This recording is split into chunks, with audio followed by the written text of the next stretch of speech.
Hello friends, आपका मेरे channel NCERT access पे स्वागत है। हम क्रॉप प्रोडक्शन एंड मैनेजमेंट पढ़ रहे हैं और उसमें हमने यहाँ तक कवर कर लिया है एक्टिविटी 1.2 तक। एक बार और रिपीट कर लेंगे कि एक्टिविटी 1.2 में हमने क्या पढ़ा है। एक्टिविटी 1.2 में क्या करना है, आपको 3 बराबर बराबर साइज़ के ग्लास ले लेना है। प्लास्टिक का ग्लास आप ले सकते हैं। उस पे मार्क कर दीजिए A, B, C। तीनों ग्लास में आपको मिट्टी डालना है। ए में आप डालिए खाद से मिला हुआ मिट्टी, खाद के साथ मिट्टी को मिक्स करके। खाद में आप काऊ डंग ले सकते हैं। बी में यूरिया के साथ मिट्टी को मिला करके डालिए। सी में खाली मिट्टी डालिए, उसमें ना यूरिया रहेगा और ना ही खाद रहेगा। तीनों में बराबर बराबर साइज़ के अंकुरित चने के दानों को आप डाल दीजिए। उसको पहले अंकुरित कर दीजिए बराबर बराबर साइज़ के। तीनों में बराबर मात्रा में पानी डालिए। 7 से 10 दिन तक आप ऑब्ज़र्व कीजिए। अब आप क्या पाते हैं, आपको क्या ऑब्ज़र्व करना है उसमें, वो हम आगे पढ़ेंगे। यहाँ पे क्या ऑब्ज़र्व करना है? पहला चीज़, did plants in all the glasses grow at the same pace. अब तीनों 7 से 10 दिन के बीच में तीनों प्लांट्स का ग्रोथ हुआ है, तो उनका अपना एक रफ्तार होगा। तो आपको ऑब्ज़र्व करना है कि क्या तीनों का एक ही रफ्तार था, तीनों का एक ही स्पीड था बढ़ने का। Which glass showed better growth of plants, in which glass was the growth fastest. इसमें पूछ रहा है कि किस किस ग्लास में पौधे का बढ़िया विकास हुआ है और किस ग्लास में सबसे तेज़ी से पौधा आगे बढ़ा है, उसका सबसे तेज़ी से उसका ग्रोथ हुआ है। तो आप पाएंगे कि सबसे तेज़ी से जो यूरिया वाला ग्लास है उसमें पौधों का विकास सबसे तेज़ी से हुआ है और सबसे बढ़िया हुआ है। अब हम पढ़ेंगे आगे फर्टिलाइजर्स के बारे में।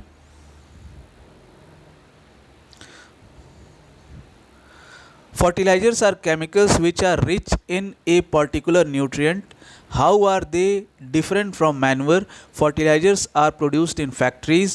Some examples of fertilizers are urea, ammonium sulfate, superphosphate, potash, NPK in bracket nitrogen, phosphorus, potassium. Fertilizers chemicals होते हैं और ये न्यूट्रिएंट्स स्पेसिफिक होते हैं, मतलब कोई खास न्यूट्रिएंट कॉन्सेंट्रेटेड होते हैं। ये मैन्योर से अलग होते हैं। क्यों? कि मैन्योर को हम हिंदी में खाद कहते हैं और खाद फैक्ट्रीज़ में नहीं बनाया जाता है, फर्टिलाइजर्स को फैक्ट्रीज़ में बनाया जाता है, इसलिए ये मैन्योर से अलग होता है। कुछ उदाहरण यहाँ पे दिया हुआ है। यूरिया फर्टिलाइज़र है, ammonium sulphate, super phosphate, potash, NPK तीनों का कॉम्बिनेशन होता है, नाइट्रोजन, फॉस्फोरस और पोटासियम का। तो ये है fertiliser.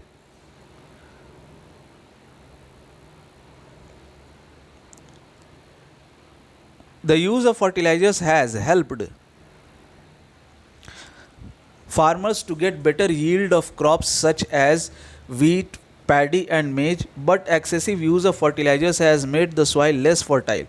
Fertilizers have also become a source of water pollution. Therefore, in order to maintain the fertility of the soil, we have to substitute fertilizers with organic manure or leave the field uncultivated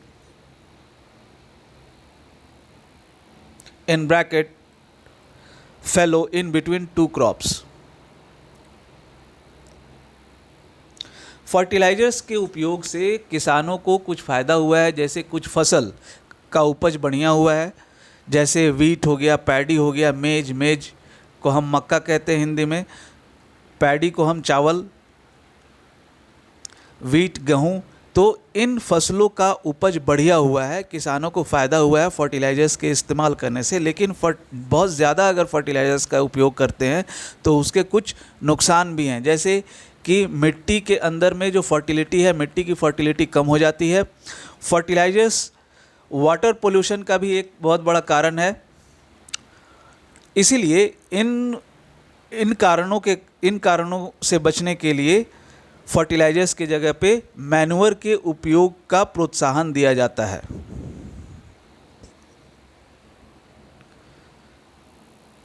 हम लोगों को fertilisers की जगह पे manures का, हम लोगों को फर्टिलाइज़र्स की जगह पे खाद का उपयोग करना चाहिए, क्योंकि फर्टिलाइज़र्स के काफ़ी नुकसान हैं। या फिर हम लोग को 2 फसल के बीच में खेत को बिना जोते अनकल्टिवेटेड पूरा छोड़ देना चाहिए, ताकि उसके अंदर में न्यूट्रिएंट की भरपाई हो सके। ऐसे लगातार अगर फसल बोते रहेंगे उसमें किसान, तो फिर क्या होगा, मिट्टी की उर्वरक शक्ति, मिट्टी की फर्टिलिटी कम होते चली जाएगी। The use of manure improves soil texture as well as its water retaining capacity. It replenishes the soil with nutrients. अब यहाँ पे देखिए 2 चीज़ है, एक है फर्टिलाइज़र और दूसरा है मैन्योर। तो मैन्योर का कुछ बेनिफिट है। मैन्योर का बेनिफिट ये है कि वो मिट्टी का जो गठन है, उसका जो बनावट है, उसको बढ़िया कर देता है। उसके अंदर में पानी को होल्ड करने की कैपेसिटी को वो बढ़ा देता है, और पानी के अंदर में जो पोषक तत्व हैं, जो पोषक तत्व कम हो जाते हैं, उनकी कमी की भरपाई भी कर देता है। Another method of replenishing the soil with nutrients is through crop rotation. This can be done by growing different crops alternately. Earlier, farmers in northern India used to grow legumes as fodder in one season and wheat in the next season.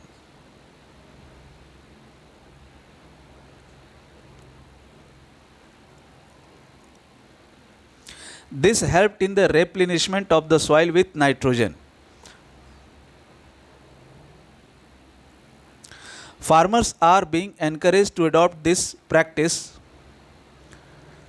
हाँ, अब दूसरा method है, मिट्टी के अंदर में जो पोषक तत्व है उसकी कमी को पूरा करने के लिए, और दूसरा जो तरीका है वो है क्रॉप रोटेशन का तरीका है। इसमें क्या किया जाता है कि एक फसल के बाद कुछ फलीदार पौधे बो दिए जाते हैं, और वो फलीदार पौधे क्या करते हैं कि मिट्टी के अंदर में नाइट्रोजन की कमी को वो पूरा कर देते हैं।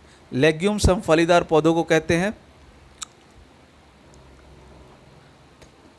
नॉर्दर्न इंडिया में, यहाँ पे एग्जाम्पल दिया हुआ है कि नॉर्दर्न इंडिया में एक सीज़न में किसान क्या करते हैं, फलीदार पौधे लगाते हैं, और उसके अगले सीज़न में गेहूं के पौधे लगाते हैं। फलीदार पौधे क्या करते हैं कि नाइट्रोजन की कमी को वो पूरा कर देते हैं। जो मिट्टी के अंदर में जो पोषक तत्व है उसकी कमी को वो पूरा कर देते हैं। किसानों को प्रोत्साहन दिया जाता है कि ये क्रॉप रोटेशन का जो प्रैक्टिस है उसको वो बढ़ावा दें।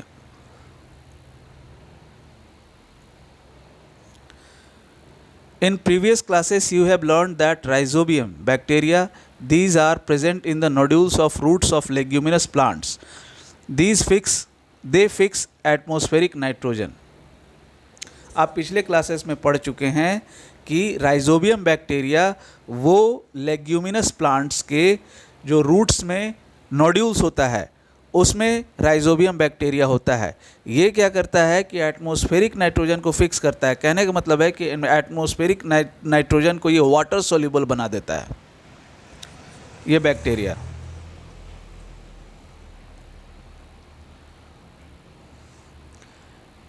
अब यहाँ पे है आपका differences between fertiliser and manure. Manure और फर्टिलाइज़र में क्या क्या डिफरेंसेस है? तो पहला fertiliser is a man made inorganic salt. Fertiliser man made होता है और ये इनऑर्गेनिक सॉल्ट होता है। Manure is natural substance obtained by the decomposition of cattle Dang and plant residues. Manure natural होता है, ये प्राकृतिक होता है, और इसको बनाया जाता है, इसको तैयार किया जाता है। जैसे गाय के गोबर, प्लांट की बची हुई चीज़ों को डिकम्पोज किया जाता है, उनको एक जगह पे सड़ाया जाता है और उसके बाद खाद तैयार होता है। Fertilizer is prepared in factories.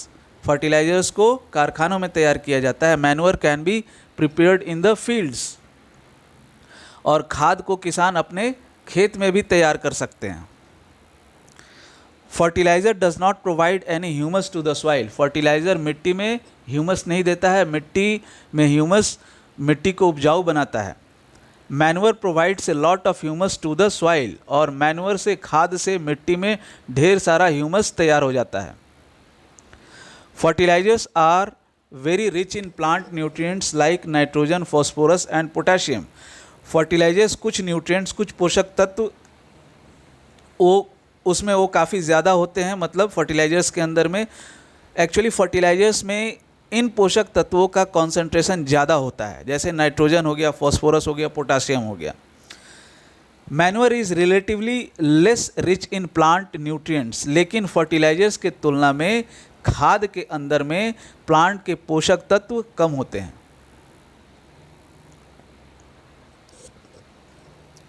Table 1.1 gives the differences between A fertiliser and manure. आपने अभी देखा मैन्योर और फर्टिलाइज़र में क्या डिफरेंस है। एडवांटेजेस ऑफ मैन्योर, मैन्योर की क्या विशेषताएं हैं, खाद को इस्तेमाल करने की कुछ विशेषताएं हैं, उसके बारे में हम पढ़ेंगे।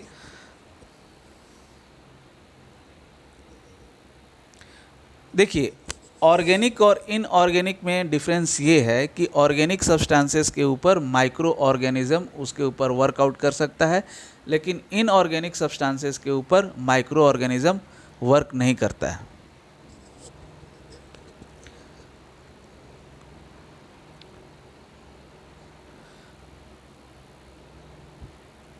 The organic nature is considered better than the fertilizers. This is because जो ऑर्गेनिक नेचर है वो फर्टिलाइजर से ज़्यादा बढ़िया कंसिडर किया गया है, ज़्यादा बढ़िया माना गया है। It enhances the water holding capacity of the soil. खाद क्या करता है कि पानी को होल्ड करने की जो कैपेसिटी है उसको बढ़ा देता है, पानी वो रिटेन कर लेता है, पानी को रख लेता है, पानी निकल के पूरा का पूरा मिट्टी पानी से खाली नहीं हो जाता है जिस तरह से बालुई मिट्टी में होता है। It makes the soil porous due to which in exchange of gases becomes easy. ये मिट्टी को पोरस बना देता है, उसके अंदर एकदम छोटे छोटे छेद हो जाता है जिससे कि गैसेस का आदान प्रदान आसान हो जाता है। It increases the number of friendly microbes. इसके अंदर में जो फ्रेंडली माइक्रोब्स हैं, जो कि कुछ छोटे छोटे एकदम जीवाणु हैं जो कि फार्मर्स के फ्रेंड होते हैं, वो पनपने लगते हैं, वो ज़्यादा बढ़ने लगते हैं, क्योंकि उनके बढ़ने के लिए, उनके ग्रोथ के लिए जिन जिन चीज़ों की आवश्यकता होती है वो उन्हें खाद से मिल जाता है। It improves the texture of the soil. और ये मिट्टी का गठन को खाद बढ़िया कर देता है, मिट्टी की बनावट को अच्छा बना देता है।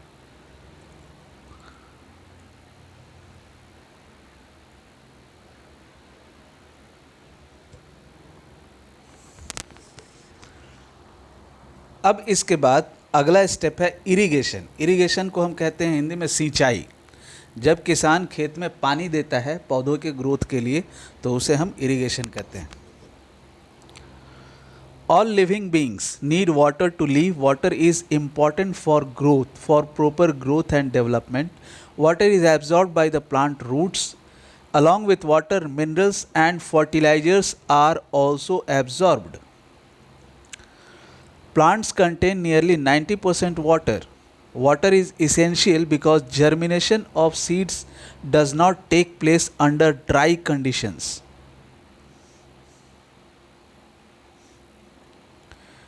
Nutrients dissolved in water are transported to each part of the plant. Water also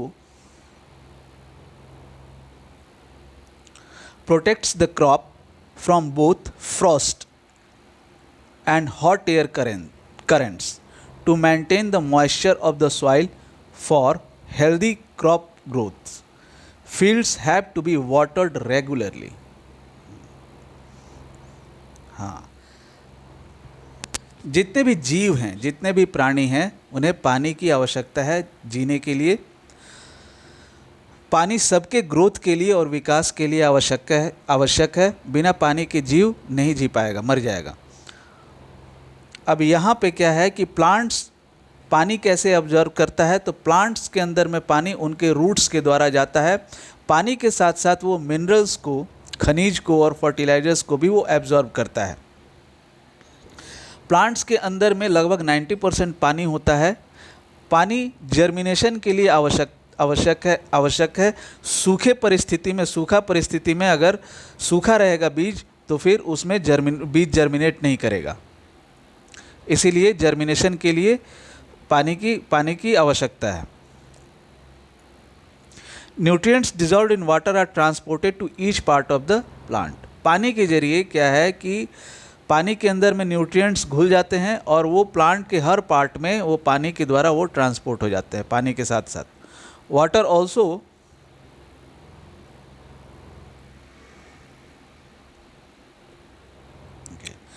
पानी फसल को फ्रॉस्ट से और बहती हुई हवा से भी बचाता है, गर्म बहती हुई हवा से भी बचाता है।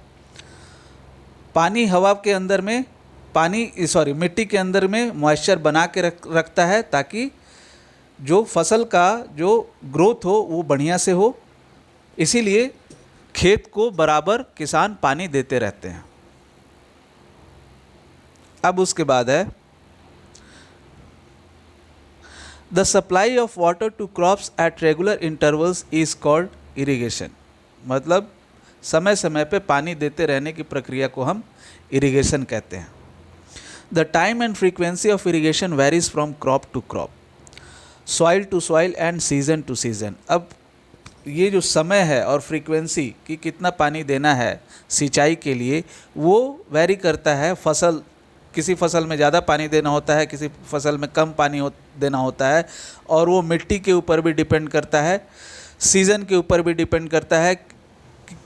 अभी जैसे कि जाड़े के मौसम में पानी ज़्यादा नहीं होता है लेकिन बरसात के मौसम में पानी की उपलब्धता ज़्यादा होती है। तो ये जो पानी का जो सप्लाई है, इसका जो टाइम है, इसका जो फ्रीक्वेंसी है वो वेरी करता है। और वो वेरी करता है कैसे? वो क्रॉप टू क्रॉप वेरी करता है और वो मिट्टी से मिट्टी वो वेरी करता है, मौसम से मौसम भी वो वेरी करता है। In summer the frequency of watering is higher. Why is it so? Could it be due to the increased rate of evaporation of water from the soil and the leaves? अभी गर्मी के मौसम में क्या होता है कि पानी ज़्यादा देना पड़ता है। उसके पीछे कारण होता है क्योंकि जो रेट ऑफ इवेपोरेशन होता है वो बढ़ जाता है मिट्टी से और पत्तों से, और इससे क्या होता है कि पानी कम होने लगता है। तो इसीलिए उसकी कमी को भरपाई करनी पड़ती है। I am very careful this year about watering the plants. Last summer my plants dried up and died. बूजो कह रहा है कि मैं इस साल काफ़ी सावधान हूँ अपने प्लांट्स के लिए, उसकी सिंचाई के लिए, क्योंकि पिछले साल पानी के कमी के कारण उसके प्लांट सूख गए थे और उसके बाद वो मर गए थे। इसीलिए वो इस साल ध्यान रखेगा कि उसे पौधों को समय समय पे पानी वो दे देगा। Sources of irrigation. अब इन सिंचाई के क्या सोर्सेस है? पानी आता कहाँ से है? किसानों को इतने बड़े बड़े खेत में वो पानी देते कैसे हैं? The sources of water for irrigation are wells, tube wells, ponds, lakes, rivers, dams and canals. ये सभी कुछ सोर्सेस हैं, जैसे कुआं हो गया, ट्यूबवेल हो गया, आपको तालाब हो गए, झील हो गए, नदी हो गए, डैम हो गए, नाले हो गए। ये सभी सोर्सेस हैं पानी के, जहाँ से किसान पानी लेकर के अपने खेत में पहुँचाता है। Traditional methods of irrigation. Irrigation सिंचाई के पारंपरिक तरीके। The water available in wells. पारंपरिक मतलब जो हमारे पूर्वज जिन तरीकों को अपनाते हुए आ रहे हैं, हम पहले से जिन तरीकों को अपनाते हुए आ रहे हैं। The water available in wells and lakes and canals is lifted by different methods in different regions for taking it to the fields. पानी को क्या किया जाता है? कुएं से, झील से या नालों से अलग अलग तरीकों से अलग अलग क्षेत्र में खेत तक पहुंचाया जाता है। Cattle of human labor is used, cattle or human labor is used in these methods, so these methods are cheaper but less efficient. The various traditional ways are, यहाँ पे दिया हुआ है various traditional ways। अभी देखिए अब इन तरीकों में क्या होता है कि कुछ में परिश्रम लगता है, मेहनत लगता है, तो वो परिश्रम किसका होता है? तो या तो आदमी खुद लग के करता है या तो फिर वो पशु का, मवेशी का इस्तेमाल करता है, गाय, भैंस, ऊँट, इन तरह के जानवरों का वो इस्तेमाल करता है इन तरीकों में, इन ट्रेडिशनल मेथड्स में, जिसमें कि वो पानी को नहर से या फिर झील से या फिर नालों से अपने खेत तक पहुंचाता है। अब इन तरीकों में क्या है कि इन तरीकों में खर्चा तो कम है, लेकिन ये ज़्यादा असरदार नहीं है। मतलब प्लांट्स को जितना पानी की आवश्यकता है उतना ये भरपाई पूरा कर नहीं, इन तरीकों से उतना पौधों की कमी, पानी की कमी को पूरा करना मुश्किल हो जाता है। इसीलिए ये ट्रेडिशनल तरीका आज के समय में ये नहीं चलता है, कम चलता है, कम हो गया है। अब ये ट्रेडिशनल वेज हैं कुछ।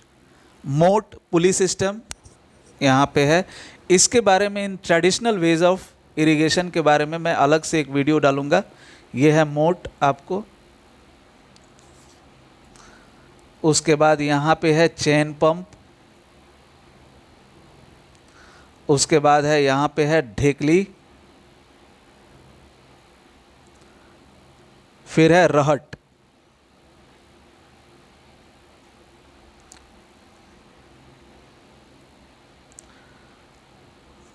Pumps are commonly used for lifting water. Diesel, biogas, electricity and solar energy is used to run these pumps. सामान्यतः अभी क्या है कि traditional ways of irrigation outdated हो गया है, ये कम हो गया है। अब आज के समय में पंप्स का इस्तेमाल किया जाता है पानी को लिफ्ट करने के लिए। अब इन पंप्स को चलाने के लिए जो ईंधन का इस्तेमाल होता है, उसमें ईंधन डीजल, बायोगैस, बिजली से चलाते हैं या फिर सोलर एनर्जी से चलाते हैं। इन पंप्स को चलाने के लिए इन तरीकों का इस्तेमाल करते हैं।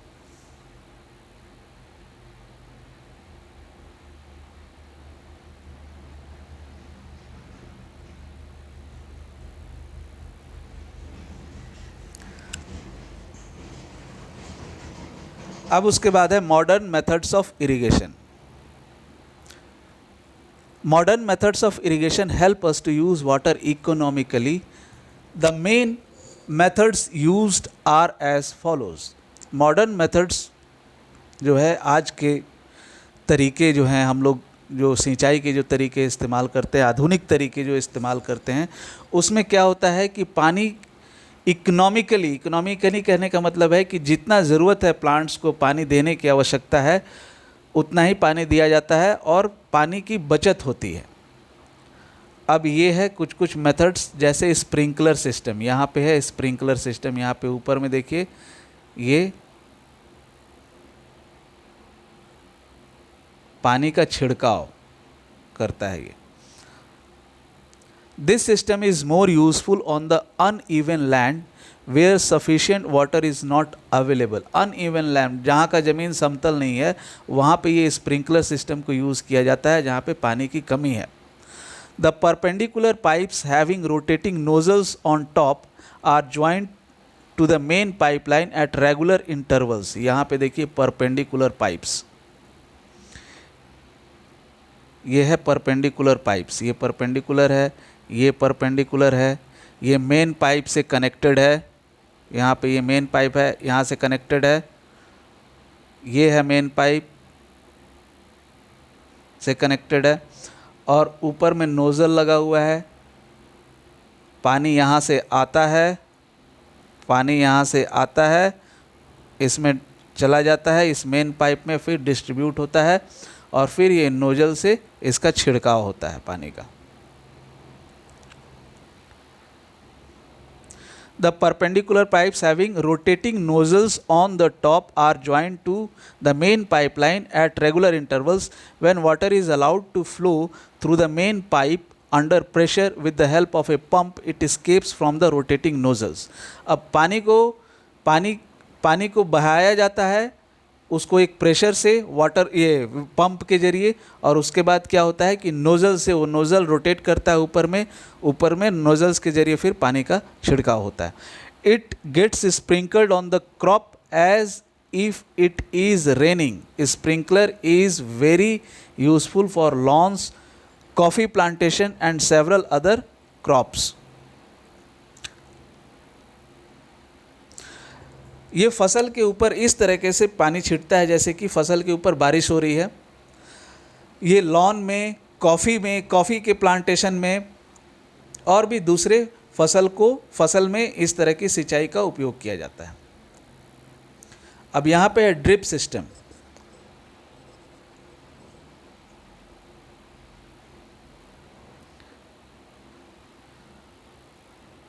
In this system, the water falls drop by drop directly near the roots.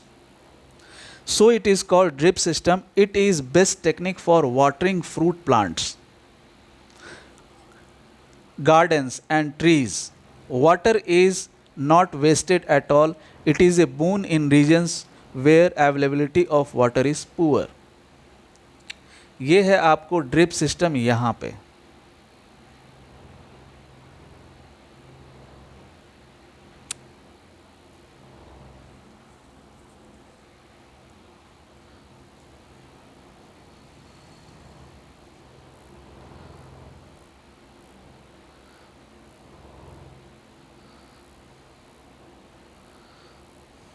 हाँ, ये है आपको ड्रिप सिस्टम जिसमें कि पानी पाइप के जरिए सीधा रूट में जाता है, एकदम जड़ में, ड्रॉप बाय ड्रॉप, बूंद बूंद करके पानी को भेजा जाता है।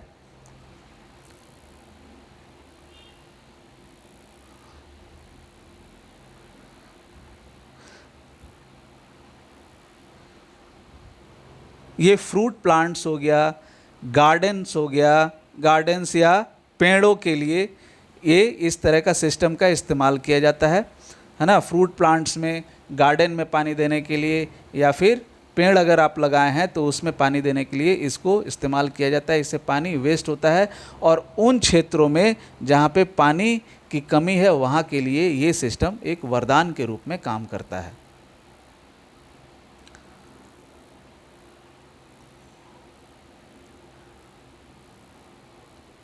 अब उसके बाद है प्रोटेक्शन फ्रॉम वीड्स।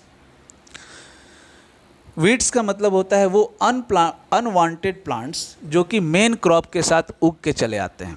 वो क्या करने लगते हैं कि सनलाइट के लिए, फिर से अदर न्यूट्रिएंट्स जो कि प्लांट के ग्रोथ के लिए आवश्यकता होता है, वो कम्पीट करने लगते हैं, वो लेने लगते हैं। जिससे कि क्या होता है कि मेन क्रॉप प्लांट का ग्रोथ कमज़ोर हो जाता है। वे पौधे फिर उतना अच्छा उनका ग्रोथ नहीं होता है जितना अच्छा उनका होना चाहिए। इसलिए हम यहाँ वीड्स के बारे में पढ़ेंगे। तो अब किसान वीड्स से अपने फसल को कैसे बचाते हैं वो हम पढ़ेंगे। Boojho and Paheli went to a nearby wheat field and saw that there were some other plants in the field growing along with wheat plants. Paheli और बूजो अपने घर के पास में, अपने पास के एक गेहूं के खेत में जाते हैं। वहाँ देखते हैं कि गेहूं के साथ साथ कुछ दूसरे पौधे भी उग के आए हुए हैं।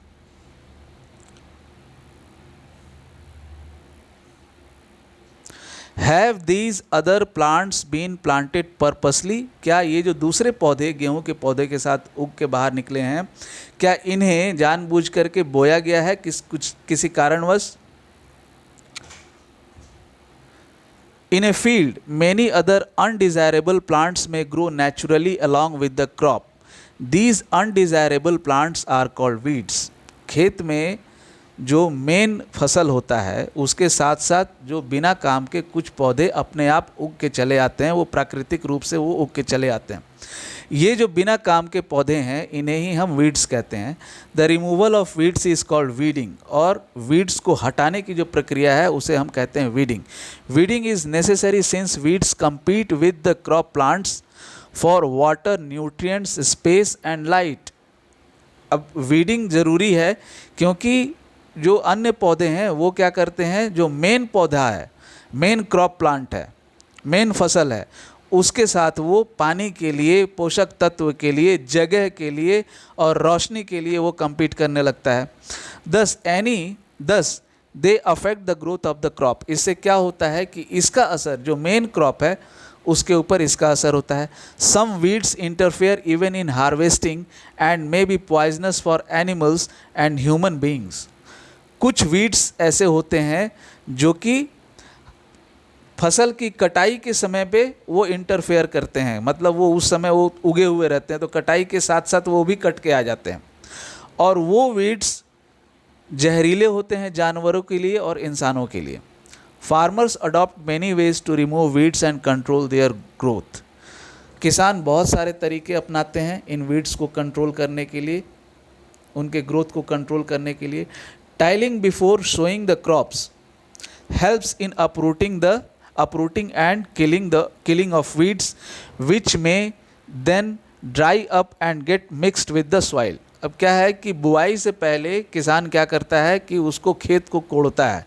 खेत को कोड़ने से क्या होता है, जो वीड्स है उसी के अंदर में, खेत के अंदर में ही दब के रह जाता है और उसमें सूख करके वो मिट्टी के अंदर में वो मिक्स हो जाता है।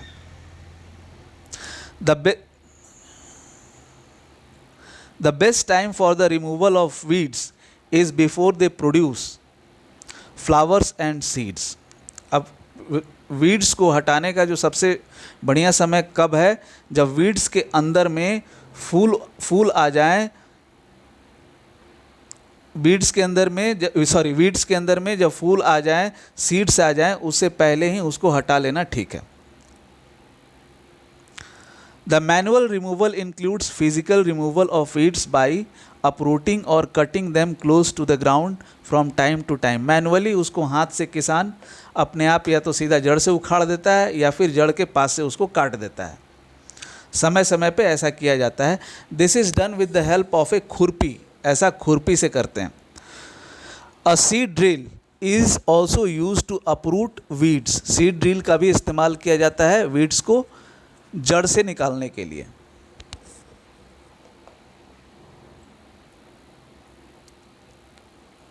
Weeds are also controlled by using certain chemicals called weedicides like 2,4-D। They are sprayed in the fields to kill the weeds। कुछ weedicides होते हैं, कुछ दवाइयाँ होती हैं जो कि वीड्स को मारने के लिए काम में आता है। उसको क्या किया जाता है कि स्प्रे कर दिया जाता है, उन दवाइयों का छिड़काव कर देने से वीड्स मर जाते हैं। They do not damage the crops. अब ये जो वीडीसाइड्स हैं ये क्रॉप को, जो आपका फसल है, मेन फसल है, उसको डैमेज नहीं करते हैं। The weeds are diluted with water to the extent required and spread in the fields with a sprayer. Weedicides को, ये जो दवाई है, जो वीड को मारने वाली जो दवाई है, इसको क्या किया जाता है, पानी के साथ मिला दिया जाता है। जितना ज़रूरत है उतना पानी के साथ इसको मिलाइए और इसको फिर अपने खेत में इसका स्प्रेयर का इस्तेमाल करके इसको स्प्रे कर दीजिए, इसका छिड़काव कर दीजिए।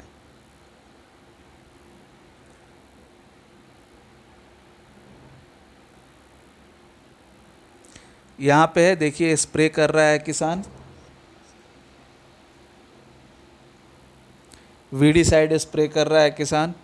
मुंह पे कपड़ा लगा लेना चाहिए, नहीं तो हानिकारक हो सकता है। Do weedicide have any effect on the person handling the weedicide sprayer. क्या जो वीडीसाइड स्प्रेयर जो होता है, मतलब जो इस दवाई का जो छिड़काव कर रहा होता है, क्या इसके हेल्थ पे इसका कुछ असर हो सकता है? ये बूझो पूछ रहा है। इसका हेल्थ पे बुरा असर हो सकता है, इसीलिए जो स्प्रेयर होता है वो मुंह पे कपड़े बांध लेते हैं। कुछ पॉइजनस गैसेस होते हैं इसमें। As already mentioned, the weedicides are spread during the vegetative growth of weeds before flowering and seed formation. जैसा कि आप जानते हैं कि वीडीसाइड्स को कब स्प्रे किया जाता है, जब वीड्स छोटे होते हैं, जब उनके अंदर में बीज तैयार नहीं होता है, जब उनके अंदर में फूल तैयार नहीं होता है, जब वो छोटे होते हैं, तो उसी समय वीडीसाइड्स का छिड़काव किया जाता है। स्प्रेइंग ऑफ वीडीसाइड्स में affect the health of farmers. जो वीडीसाइड्स का जो छिड़काव करता है, दवा का जो छिड़काव करता है, उसके हेल्थ के ऊपर, उस किसान के हेल्थ के ऊपर इसका बुरा प्रभाव पड़ सकता है। So they should use these chemicals use very careful. इसीलिए इन केमिकल्स को काफ़ी सावधानी से इस्तेमाल किया जाना चाहिए। They should cover their nose and mouth with a piece of cloth during spraying of these chemicals. जो किसान इस दवाई का छिड़काव कर रहा होता है उसको अपने नाक को और मुंह को किसी कपड़े से अच्छे तरीके से ढक लेना चाहिए जब वो छिड़काव कर रहा होता है। अब उसके बाद है हार्वेस्टिंग। हार्वेस्टिंग जब किसान का फसल बड़ा हो जाता है, पक जाता है और कटाई के लिए तैयार हो जाता है। हार्वेस्टिंग का मतलब होता है फसल की कटाई।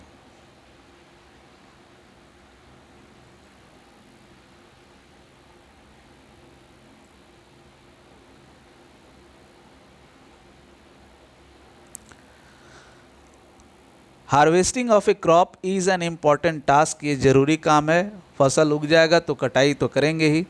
The cutting of a crop after it is mature is called harvesting. जब फसल आपका पक जाता है तब उसको कटाई करने का जो प्रक्रिया होता है उसको हम हार्वेस्टिंग कहते हैं।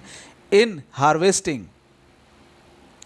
Crops are pulled out or cut close to the ground. Harvesting में क्या किया जाता है, या तो सीधा फसल को जड़ से उखाड़ लिया जाता है या फिर जड़ के पास से उसको काट लिया जाता है। It usually takes 3 to 4 months for a cereal crop to mature. लगभग एक अनाज के फसल को पकने में लगभग 4 महीने का समय लगता है। Harvesting in our country is either done manually by sickle or by a machine called harvester. In the harvested crop, the grain seeds need to be separated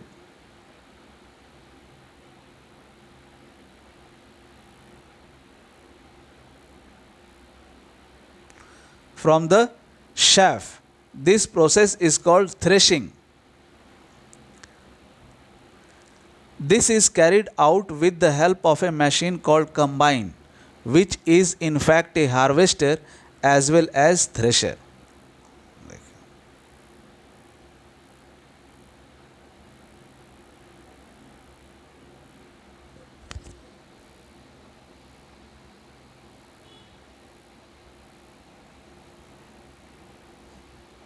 हमारे देश में ये जो फसल की कटाई का काम है या तो ये हंसुआ से किया जाता है, ये है हंसुआ, सिक्कल, या फिर इसको हम दराती भी कहते हैं, या फिर हार्वेस्टर से किया जाता है। ये एक मशीन है, उसका इस्तेमाल किया जाता है हार्वेस्टर। जो जिस फसल की कटाई हो गई है उसके अंदर में वो बीज जो होता है, बीज को उसके छिलके से अलग किया जाता है और उसके छिलके से अलग करने की प्रक्रिया को हम कहते हैं थ्रेशिंग। अब इस काम को करने के लिए एक कंबाइन का इस्तेमाल किया जाता है। ये एक मशीन है जो कि हार्वेस्टर का काम, कटाई का काम और जो बीज है उसके ऊपर से भूसी हटाने का काम ये करता है, उसके ऊपर से छिलका हटाने का काम ये दोनों करता है। इसको हम कंबाइन कहते हैं।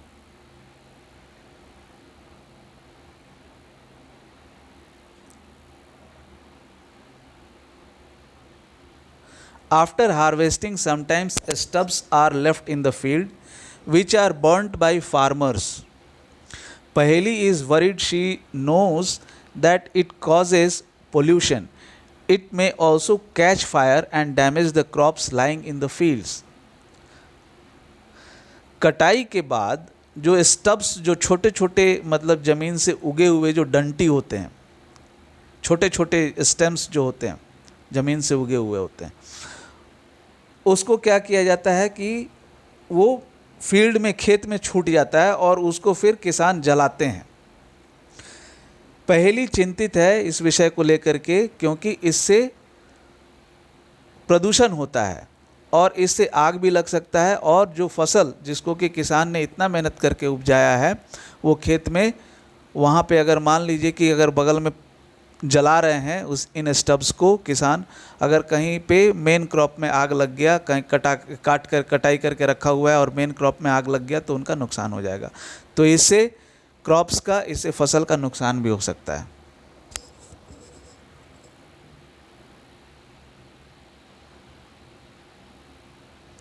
Farmers with small holdings of land do the separation of grain and chaff by winnowing.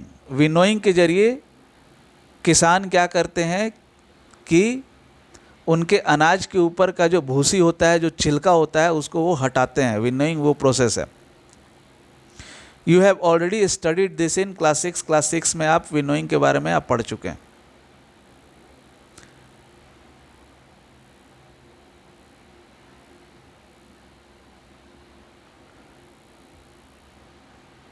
Harvest festivals, ये सभी कुछ ऐसे उत्सव हैं जो कि कटाई के महीने में, फसल के कटाई के समय में इन त्योहारों को मनाया जाता है।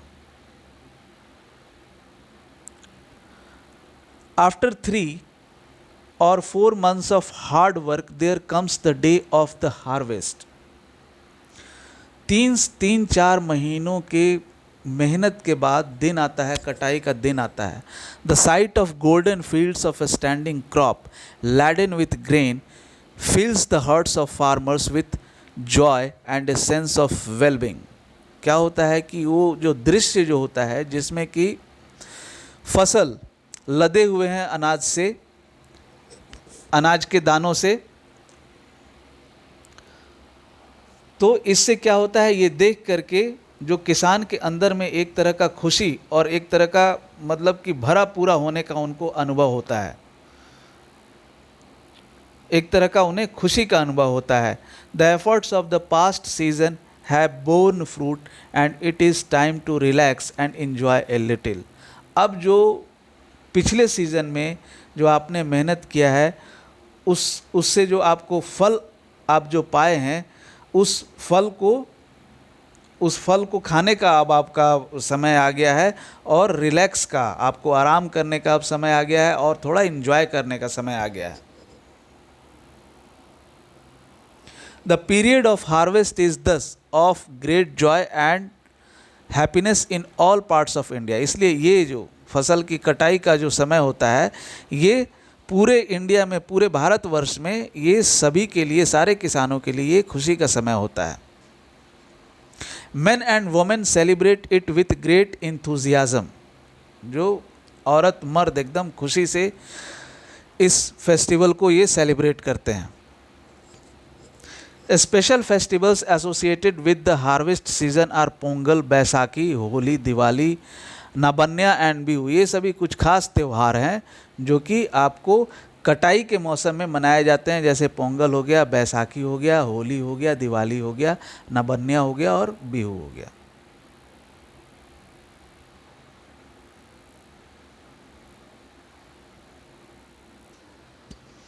अब उसके बाद है स्टोरेज, रख रखाव। किसान इतना मेहनत से फसल को उपजाता है, अगर उसका रख रखाव ठीक से नहीं करेगा तो फिर उसका नुकसान हो जाएगा।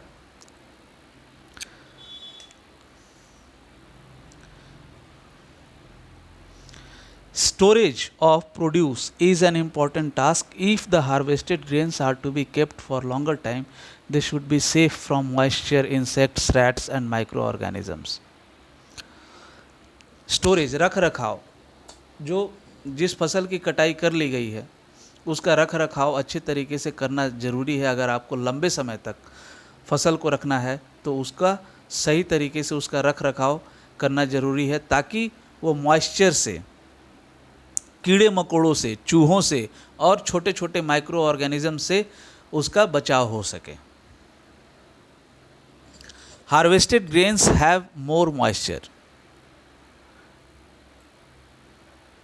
जिस फसल की कटाई हो गई होती है उसके अंदर में मॉइस्चर ज़्यादा होता है, उसके अंदर में नमी ज़्यादा होता है, मतलब वाटर पानी का मात्रा।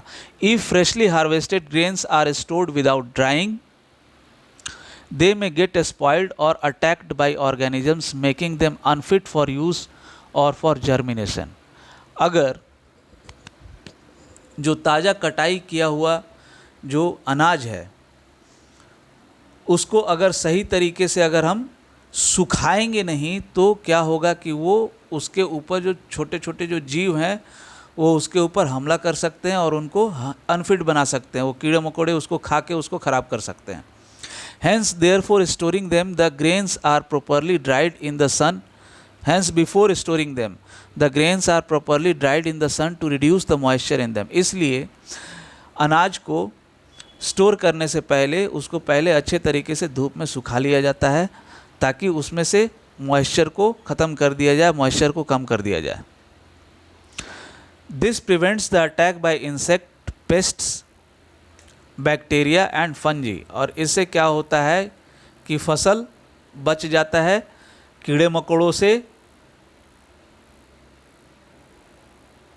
पेस्ट से, बैक्टीरिया से, फंजी से, इससे फंगी से बच जाता है। I saw my mother putting some dried neem leaves in an iron drum containing wheat, I wonder why. Iron drum, बल्टा, आप सुने होंगे सामान्य भाषा में बल्टा का इस्तेमाल करते हैं लोग गेहूँ चावल रखने के लिए। जब लंबे समय तक गेहूँ और चावल रखना होता है तो बल्टा का इस्तेमाल करते हैं, उसी को आयरन ड्रम कहते हैं। तो पहेली बोल रही है कि वो उसने अपनी माँ को देखा है कि वो सूखे नीम के पत्तों को वो उसमें रखते हुए जिसके अंदर में गेहूं है। अब ये सोच रही है कि ऐसा उसकी मम्मी क्यों करती है।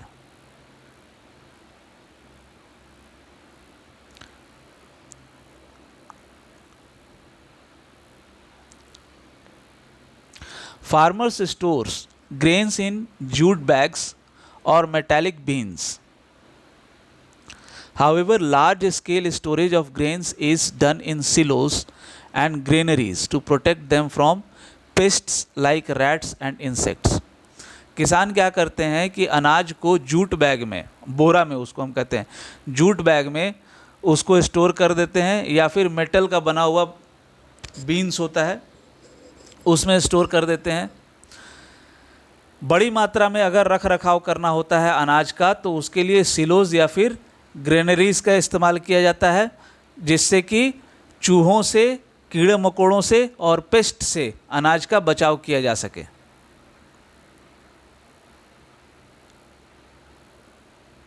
ये है सिलोज, ऊपर में यहाँ पे ये है सिलोज, और ये है granaries.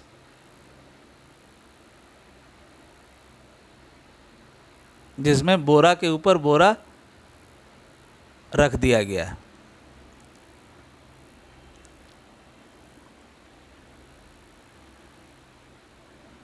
Dried neem leaves are used for storing food grains at home. For storing large quantities of grains in big godowns, specific chemical treatments are required to protect them from pests and microorganisms. सूखे नीम के पत्तों का इस्तेमाल किया जाता है। घर पे अगर आप अनाज का रख रखाव कर रहे हैं तो उसके सुरक्षा के लिए सूखे नीम के पत्तों का इस्तेमाल किया जाता है।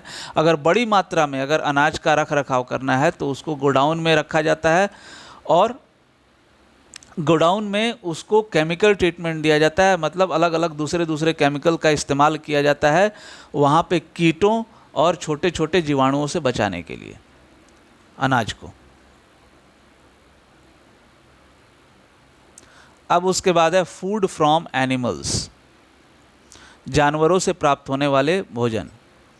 Make the following table in your notebook and complete it. यहाँ पे देखिए सीरियल नंबर दिया हुआ है, आप जानवरों का लिस्ट बनाइए। मिल्क का यहाँ पे एग्जाम्पल है, नहीं सॉरी, आप खाना का यहाँ पे लिस्ट बनाइए, भोजन का जो जो प्राप्त होता है, और यहाँ पे सोर्सेस, ये किससे प्राप्त होता है, तो ये जानवरों से प्राप्त होने वाले जानवरों से प्राप्त होने वाले भोजन का लिस्ट आपको बनाना है इस एक्टिविटी में। जैसे मीट आपको किससे प्राप्त होता है, तो मीट आपको गोट से प्राप्त होता है। मिल्क काऊ से प्राप्त होता है, बफेलो से प्राप्त होता है, शी गोट से प्राप्त होता है। After completing this table, you must have seen that like plants, animals also provide us with different kinds of food. इस टेबल को कंप्लीट करने के बाद आपको पता चला होगा कि प्लांट्स की तरह हमें जानवर भी भोजन प्रदान करते हैं, अलग अलग प्रकार के भोजन वो भी हमें प्रदान करते हैं। Many people living in the coastal areas consume fish as a major part of their diet. बहुत सारे लोग जो समुद्र के किनारे रहते हैं उनके लिए मछली मुख्य भोजन होता है। In the previous classes you have learned about the food that we obtain from plants. आप पिछले क्लासेस में पढ़ चुके हैं जो भोजन हमें पौधों से प्राप्त होता है। We have just seen that the process of crop production involves a number of steps like selection of seeds, sowing etc. आप पढ़ चुके हैं कि हम लोगों ने देखा है, अभी पढ़ा है कि जो क्रॉप प्रोडक्शन की जो प्रक्रिया होती है उसमें बहुत सारे स्टेप्स इन्वॉल्व होते हैं, जैसे कि अच्छे बीजों का चुनाव करना, फिर उसको बोना। Similarly animals reared at home or in farms have to be provided with proper food, shelter and care. ठीक उसी तरह से जिस तरह से किसान अपने फसल का देखभाल अच्छे से करते हैं, अलग अलग स्टेप्स को उसके अच्छे तरीके से रख रखाव के लिए वो अलग अलग तरीके को अपनाते हैं, ठीक उसी तरह से अगर जानवर को पाला जा रहा है घर में या फिर फार्म में, खेत में, तो आपको भी उसको सही तरीके से उसको भोजन देना होगा, उसको सही तरीके से उसको आवास देना होगा और उसका केयर लेना होगा। When this is done on a large scale, it is called animal husbandry. जब ये एक बड़ी मात्रा पे इसको किया जाता है तो इसको हम एनिमल हस्बेंड्री कहते हैं। Fish is good for health. We get cod liver oil from fish, which is rich in vitamin D. Fish health के लिए अच्छा होता है क्योंकि हमें मछली से कॉड लिवर ऑयल मिलता है जो कि जिसके अंदर में विटामिन डी होता है।